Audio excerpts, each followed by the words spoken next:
Hello, welcome. Thank you for being here. In this video, we're going to talk about how to program your core training. This video is not going to have any demo videos or anything like that. That's not really the point of this video. More so, what I want to talk about today is, the founding principles of how to properly structure your core training for best results. Of course, there are certain exercises that I will be referencing throughout this video, and I will link demo videos to those down below. But again, the crux of this video is going to be the thought process around what is best practice for properly training your core. So with that said, here is what the plan is for this video. We'll talk about what the core actually is and what we mean by that term. We'll talk about where common core training advice goes wrong across the internet and social media at large. We'll talk about an example of a bad core exercise and what I would not recommend for the purpose of core development.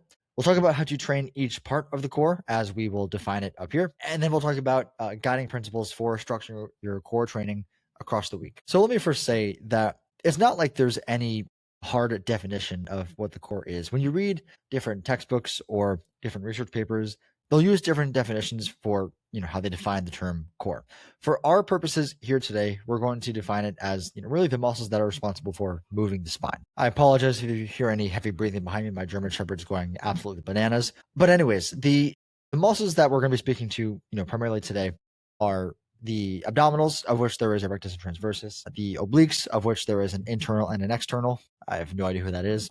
No, get off of here. And the paraspinals, and there's lots of them, which we're not going to itemize them per se. In regard to the abdominals, the transversus abdominis is a muscle that really serves to compress the contents of the abdomen and assist in raising the spine. We'll talk about that in more detail a bit later. The rectus abdominis is what most people think of when you hear the term abs, and those are responsible for bending your spine forward or resisting a force that is trying to bend your spine backward. The obliques, there are, like I said, an internal and an external. They are responsible for rotating your spine and bending your spine to the side or resisting force in either direction. So if you can see my cursor, this on the left side of the skeleton, the right side of the picture is the external oblique, and this on the left side is the internal oblique.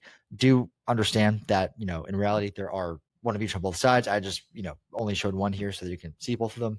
And then the paraspinals, there's a lot of different muscles that sort of make this up, but it's basically the muscles that are run all the way along your spine. Again, understand that there are a paraspinal muscle group on each side. It's not just the left side, but they are responsible for bending your spine backward or resisting a force trying to bend your spine forward. So as we get into things, I thought it would make it more clear what is right if we first talk about what is wrong, or what wrong core training looks like. And amongst all of the core training advice that you might see across social media, most of it is driven by the two ideas, the two myths that we'll call them, because I believe they are wrong ideas, are that, one, the core is meant to only stabilize the spine or keep it in neutral or whatever. And two, that the core is made up of mostly type 1 muscle fibers. That's actually true. What I'm calling a myth is the fact that that matters at all. So in regard to myth 1, in some instances, it is true that the job of the core is to keep the spine in position while you move around space. If you're holding a bag of groceries, if you're holding something out in front of you, the muscles of your core have to activate to sort of keep everything in line and keep yourself sturdy so you can manipulate everything else with your arms. But there are also plenty of instances in life where you need to move around your spine. So if you're in the front seat of a car and you're reaching for something in the back seat, ideally well parked, you are going to rotate a very large range of motion around your spine. Similarly, there's absolutely no real evidence that training your spine through a range of motion is dangerous at all. I've covered that in another video though, so I will link that down below to cover that idea in more detail. And then in regard to myth 2 that I have here listed, it is true that the muscles of the core, the abdominals, obliques, and paraspinals, are going to be mostly made up of type 1 muscle fibers. Part of the reason for that is, so let me back up. There are, broadly speaking, two different types of muscle fibers. There's type 1 and type 2. Type 1 muscle fibers typically are better at long-lasting contractions at a low load. So think things like endurance. Type 2 muscle fibers are typically better at high force, short duration contraction. So think something like strength. The muscles around your spine are commonly called what you might say postural muscles, in the sense that they are responsible for maintaining posture throughout the day, and they're pretty much working 24/7. So it makes sense that they would be mostly made up of the more endurance-oriented type of muscle fiber. But the qualm I really have with that is that I would tell you that it does not really matter at all what a muscle is currently. What matters is what you want a muscle to become. So in other words, if you want to train a muscle to be stronger and bigger, then you train based off that idea alone and not what the muscle already is. There's plenty of studies looking at different loading schemes in terms of whether it's high weight, low reps or low weight, high reps in the context of different muscles that are of varying compositions of type 1, type 2 muscle fibers. And the bottom line is that it just does not really matter whether or not a muscle is made up of type 1 or type 2. If you apply a strength or muscle growth type of stimulus to the muscle, then it is going to improve in its strength or its muscle growth. So 2 main take homes I want you to have from this slide. So 1, you should train the core, the muscles of the core, the same way you would train any other muscle. So training your abs or your paraspinals or your obliques should not really be seen as different from training your biceps, your glutes, your quads, or anything else. Take home 2 is that you structure your training based off the adaptation you want to achieve in the muscles, not what the muscles already are. So to put this in practice, here's an example of what I might call a bad core exercise. Now, there are instances where I would program this. Now, I have a video of me doing it. I don't have this video for no reason. I didn't film this. This is probably 2-3 years ago when I filmed this video, but I don't just have this because I had the forethought that I'd make a core training video and then I would shit on this exercise. There are instances where this would be a good exercise to program. However, if you want to, really optimize strength and muscle growth of the muscles of the core, this isn't going to get you there or really function for the most part for a lot of definitions of what you might use the term function in.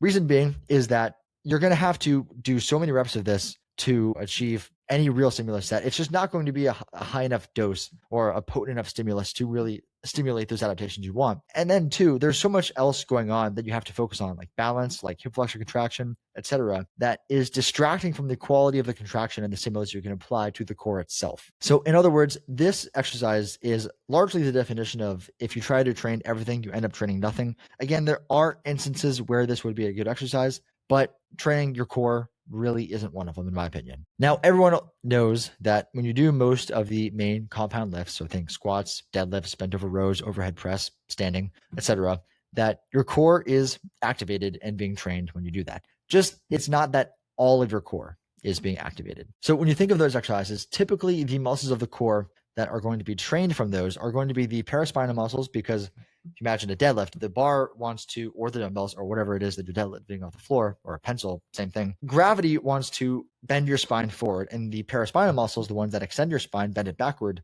are going to fight that to keep it in the line that you want so that you can optimally contract through your legs. The transversus abdominis, that should say transversus there, but in any case, the transversus abdominis is going to compress the contents of the abdomen to sort of create a bit of a bracing force so that everything, in your central area is going to be a bit more compact and sturdy as you lift through your legs or your arms or whatever the case is. Now, with that said, your obliques and your rectus abdominis are really not being trained at all when you do these compound lifts. And now this is going to have some implications for what we talk about later when we talk about programming for your core training. Because of course, any good program is going to have a number of different compound exercises such as squats, deadlifts, everything I mentioned before.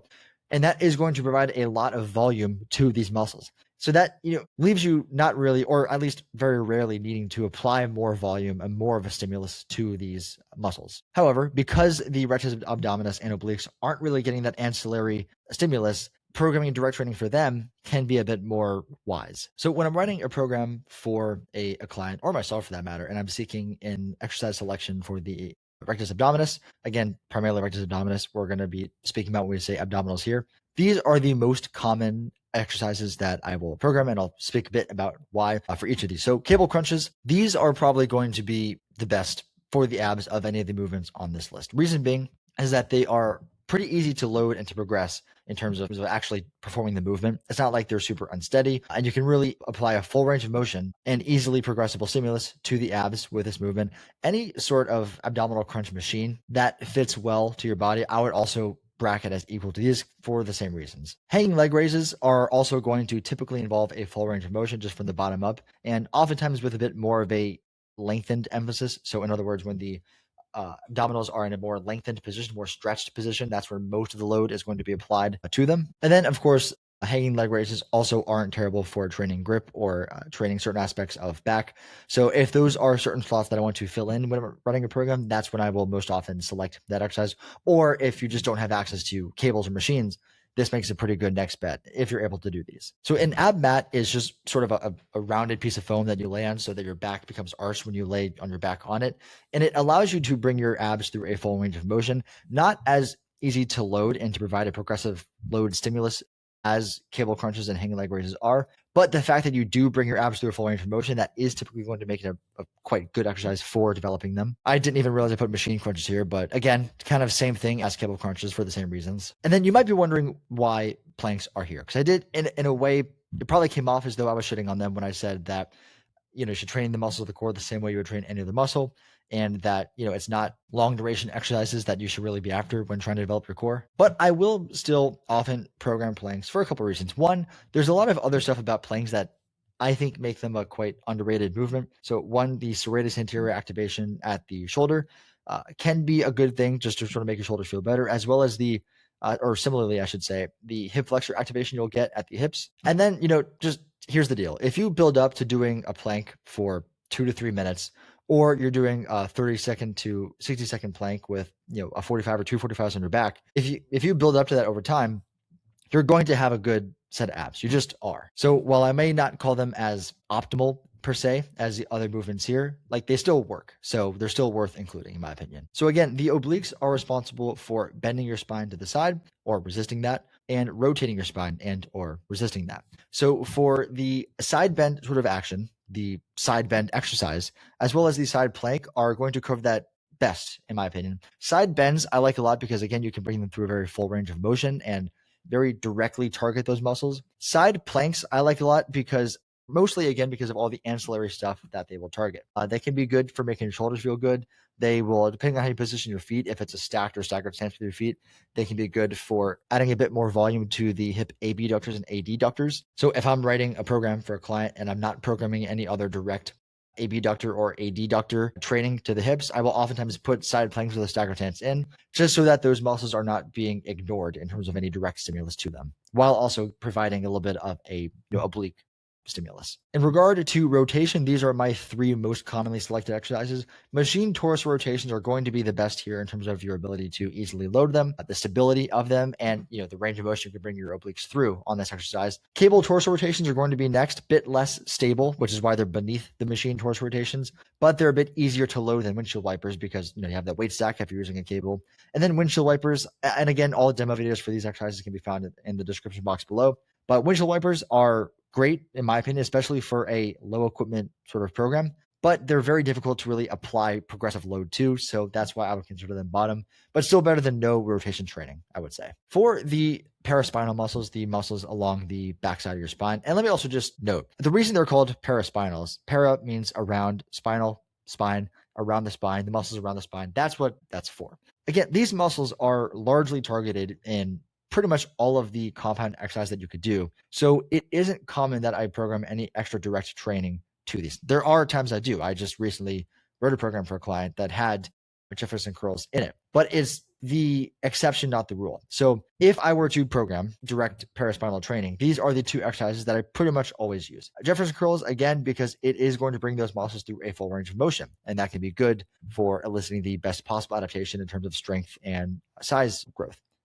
Superbands, again, same thing as the plank and side plank. I like these a lot for all the ancillary stuff you're going to get alongside it. One, it is going to train your paraspinal muscles very well. It just is. It's not an easy exercise for most people. It is also going to potently train the lower trapezius of your upper back, or mid back, I guess you could say. But that is a muscle that can be good for making your shoulders feel better and isn't easily targeted in a lot of other movements, as well as the, slight extra glute and hamstring contraction you get. I don't think that should be written off. But again, demo videos are below, and these are the 2 exercises I would select if I was trying to apply a direct stimulus to the paraspinal muscles. So in regard to how to set this up, how to write your program across the week, across time in general, again, a lot of the fundamentals of this are the same as any muscle. The volume you should select would be the same for your abs, your quads, your biceps. Same thing with the intensity and frequency.